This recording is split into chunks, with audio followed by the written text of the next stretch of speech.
protection du personnel là, qui continue de soulever des questions. Et il y a entre autres un président du syndicat qui considère que ça n'a pas de bon sens que son personnel infirmier puisse pas porter des masques en tout temps, ne sachant pas est-ce que les patients sont infectés ou non. On en discute tout de suite avec Laurier Ouellet, qui est président du syndicat des professionnels en soins de Chaudière-Appalaches. Bonjour, M. Ouellet. Bonjour, M. Dumont. On semble dire au gouvernement qu'il y a certaines situations où le port du masque est pas nécessaire, est une fausse sécurité.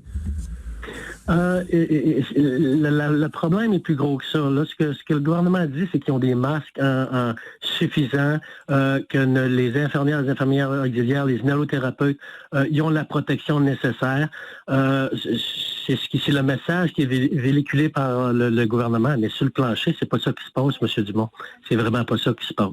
Vous dites que sur le plancher, on manque d'équipement pour l'essentiel? Ben, pour l'essentiel, je considère que toutes les portes d'entrée, que ce soit à l'urgence, dans les GMS, dans l'hémodialyse, les femmes qui vont accoucher en obstétrique, écoutez, c'est tous des endroits où les portes d'entrée, personne n'a été testé là.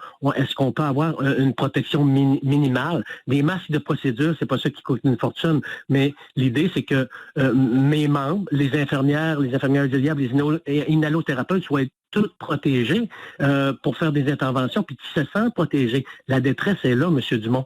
Je reçois 200, 300 appels par jour, des communications, que le monde est en détresse, et ils savent pas quoi faire. Ils veulent travailler.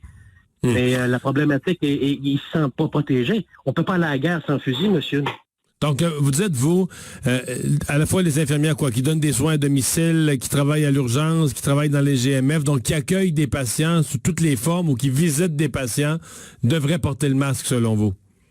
Exact. Au moins le masque de procédure, qui ait les uniformes, parce que présentement, j'ai beaucoup d'infirmières qui m'appellent, ils n'ont pas d'uniforme. Non seulement ça, c'est que ceux-là qui font le prélèvement au COVID à l'heure actuelle, ils n'ont pas accès à des uniformes.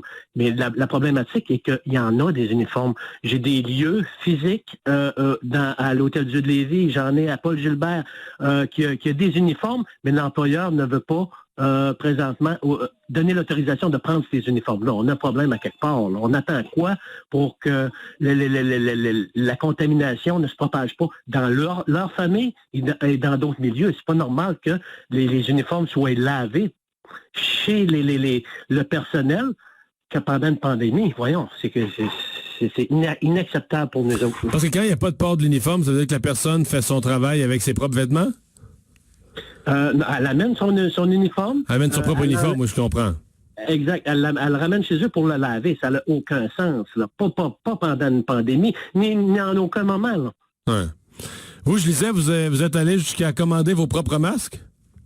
Écoutez, ce qu'on voulait faire, c'est faire une vérification, voir si on était capable d'en avoir. Sur Amazon.ca, 6 jours de livraison, j'ai reçu 500 masques.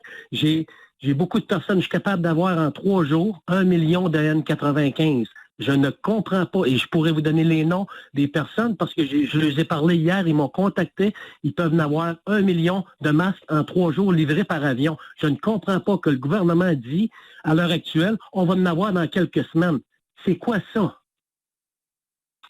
Pour vous, il serait plus facile parce qu'aujourd'hui, le gouvernement nous disait qu'il y a des commandes de fait, mais qui sont pas certains que les commandes vont véritablement être livrées parce que toute la planète se bat pour les mêmes équipements. Vous croyez pas ça? Non, parce qu'hier, j'ai eu des appels puis qu'on me disait, M. Ouellet, si vous me commandez 500 masques, c'est 500 000 minimum, je vous les ai en 3 à 5 jours par avion. Fait que j'ai 3 personnes qui m'ont appelé suite au reportage qu'on a fait, puis qui me disent, qu'ils peuvent les avoir. Puis le gouvernement me dit que ça va prendre quelques semaines. On a un problème à quelque part. Est-ce qu'on peut mettre la priorité sur la protection des infirmières? C'est la même chose pour les uniformes. On est capable d'en avoir vite. C'est des bouts de chiffon, des tissus, les uniformes. Tout ce qu'on demande, c'est qu'ils restent et qu'ils soient lavés à l'heure actuelle par l'employeur. Il y a des compagnies qui lavent les uniformes. Ils peuvent le faire. Est-ce que vous avez des discussions là-dessus? Vous parlez de l'employeur. À l'échelle de votre région, est-ce que vous avez des discussions là-dessus avec les PDG des établissements? Oui, on a des discussions, mais écoutez, on pose des questions. Les réponses sont longues à avoir, ça je peux vous le dire, parce que j'ai des questions envoyées par écrit que ça fait quand même 10 jours puis que j'ai pas encore de réponse. On me dit on est surchargé. On a répondu à 700 questions sur les 800, mais les 100 que moi j'ai posées, le syndicat, j'ai pas de réponse. Vous dites que le personnel est quoi, nerveux, inquiet? Le personnel est inquiet. Le personnel, ils savent pas où il s'en va. Je commence à avoir des démissions. On lui dit, attendez, on va l'avoir, la protection. C'est pour ça qu'on met un effort le plus grand possible. On connaît le contexte dans lequel on travaille. On est là pour sauver. Mais vous dites qu'il y a des membres du personnel qui pourraient démissionner de leur poste faute d'une protection qui les sécurise? Exactement. C'est fait ou c'est des craintes, des menaces? J'en ai qui étaient faits. On a réussi à faire changer d'idée à quelques personnes. Il y a une autre infirmière qu'on essaie de lui faire changer d'idée présentement, aujourd'hui, au moment où on se parle. On le dit, malgré les consignes qu'on a, puis qu'on n'a pas de confirmation vraiment que les moyens de protection vont être là. Mais on les a pas, puis on fait tout en notre possible pour que les infirmières restent là, parce que une fois que ça va commencer, ce genre de choses-là, le monde va tout s'en aller. L'idée, c'est que ils veulent soigner, mais bon sang, ils veulent pas ramener ou contaminer leur famille. Puis c'est comprenable, puis ils vont le faire soigner, mais donnez-leur un minimum d'équipement. Regardez ce qui se passe en Chine ou en Corée, le genre d'équipement qu'ils ont, puis nous autres, on s'en va avec une petite blouse, puis même pas de masque. Ça n'a aucun sens, là. On va tout être contaminé, puis le vecteur de contamination, c'est nous qui va l'avoir.